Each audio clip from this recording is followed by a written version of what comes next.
अस्सलाम वालेकुम, मैं ज़ीशान। आज हम अपनी वीडियो में बात करेंगे कि इंग्लिश लैंग्वेज लर्नर्स को कौन सी डिक्शनरी इस्तेमाल करनी चाहिए। Which dictionary should English language learners use? It should be English to Urdu और इंग्लिश टू इंग्लिश।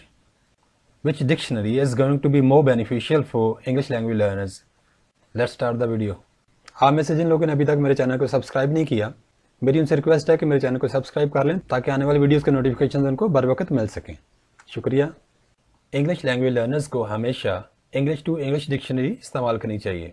अब सवाल यहाँ पे ये पैदा होता है कि क्यों लैंग्वेज लर्नर्स को इंग्लिश टू इंग्लिश इस्तेमाल करनी चाहिए बजाय इंग्लिश टू उर्दू के। I have reason for it.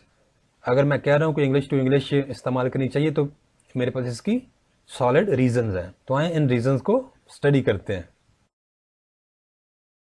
सबसे पहली बात यह कि इंग्लिश से उर्दू डिक्शनरी में फोनेटिक सिंबल्स नहीं होती। फोनेटिक सिंबल्स क्या होती हैं कि एक स्टैंडर्ड किस्म की सिंबल्स हैं जो किसी भी लैंग्वेज लर्नर, चाहे उसकी कोई भी जुबान हो, यानी मादरी जुबान कोई भी हो, वो इन स्टैंडर्ड इंटरनेशनल सिंबल्स को फॉलो करेगा तो उसकी इंग्लिश की प्रोनाउंसिएशन बेहतरीन हो जाएगी। अब इंग्लिश से उर्दू डिक्शनरी में या तो प्रोनाउंसिएशन के लिए शुरू से सिंबल्स होती नहीं हैं, और अगर होती भी हैं तो फोनेटिक सिंबल्स नहीं होती। वो इंग्लिश अल्फ़ाबेट यानी जो 26 अल्फाज होते हैं ABC वाले, उन्हीं को आपस में मिला के हमें बताने की कोशिश की जा रही होती है इन डिक्शनरीज में कि किस तरह लफ्ज़ को प्रोनाउंस करना है। एक बात याद रखें, फोनेटिक सिंबल्स की अदम मौजूदगी में हम कभी भी एग्जैक्ट साउंड्स प्रोड्यूस कर ही नहीं सकते इंग्लिश अल्फ़ाबेट की मदद से। तो इंग्लिश से उर्दू डिक्शनरी इस्तेमाल करने का सबसे पहला नुकसान ये है कि हमारी प्रोनाउंसिएशन कभी भी ठीक नहीं हो सकती। अगर आपने तेज़ी से अपनी इंग्लिश वोकैबुलरी को बढ़ाना है तो आपको चाहिए कि इंग्लिश टू इंग्लिश डिक्शनरी का इस्तेमाल करें। इंग्लिश डिक्शनरी में लफ्ज़ का एक मानी नहीं होता, जिस तरह हम उर्दू में इंग्लिश का कोई लफ्ज़ है उसका एक मानी दिया होता है बस। इंग्लिश में किसी भी वर्ड का जो मीनिंग है वो एक सेंटेंस की शक्ल में होता है, यानी समझिए उस लफ्ज़ की एक्सप्लेनेशन होती है।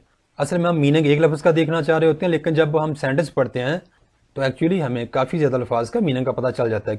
क्योंकि फ़र्ज़ करें इंग्लिश डिक्शनरी में हम किसी लफ्ज़ का मीनिंग ढूंढने जा रहे हैं, तो उस लफ्ज़ के मीनिंग के आगे फ़र्ज़ करें एक सेंटेंस है, उसमें 6 अल्फाज हैं, तो हमें उस एक वर्ड के मीनिंग के अलावा उन 6 वर्ड्स के मीनिंग्स का भी पता चल जाएगा। तो इंग्लिश डिक्शनरी इस्तेमाल करने से हमारी जो वोकैबुलरी है वो बहुत तेज़ी से बढ़ेगी। इंग्लिश में एक ही लफ्ज़ मुख्तलिफ सेंटेंसेस में मुख्तलिफ पार्ट्स ऑफ स्पीच का किरदार अदा कर सकता है। फ़र्ज़ करें एक लफ्ज़ है PRESENT, ये एज ए नाउन भी इस्तेमाल कर सकते हैं हम, और एज ए वर्ब भी इस्तेमाल कर सकते हैं। इंग्लिश टू उर्दू डिक्शनरी में एक ड्रॉबैक ये भी है कि ये हमें इंग्लिश के लफ्ज़ का यूज़ नहीं बताती कि कहाँ पे इसको एज ए वर्ब इस्तेमाल कर सकते हैं और कहाँ पे इस वर्ड को एज अ नाउन इस्तेमाल कर सकते हैं।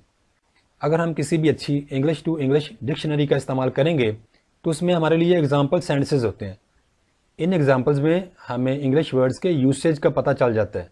किसी भी अच्छी डिक्शनरी में एक ही लफ्ज़ को जितनी भी पॉसिबल फॉर्म्स उसकी हो सकती हैं, यानी फ़र्ज़ करें एक ही लफ्ज़ है वो एज ए नॉन भी इस्तेमाल होता है, एज ए वर्ब भी इस्तेमाल होता है और एज एन एडजेक्टिव भी इस्तेमाल हो सकता है। तो आपको उस लफ्ज़ की 3 एंट्रीज नज़र आएंगी डिक्शनरी में।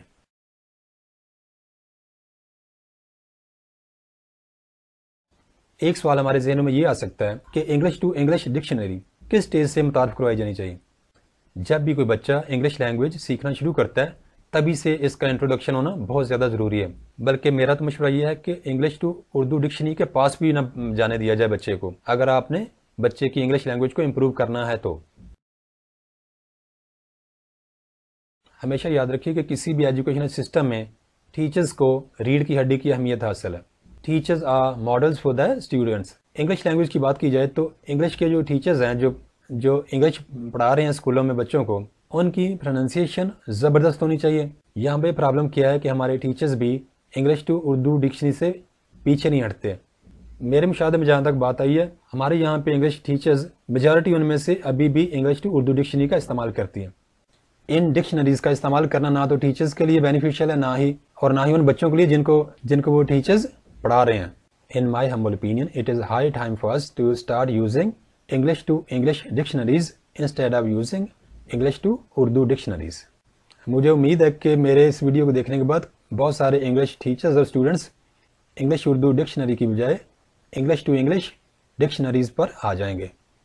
इन्हीं अल्फाज के साथ मुझे इजाज़त दीजिए, अगले वीडियो में फिर मिलेंगे इंशाअल्लाह। टेक केयर, अल्लाह हाफिज़।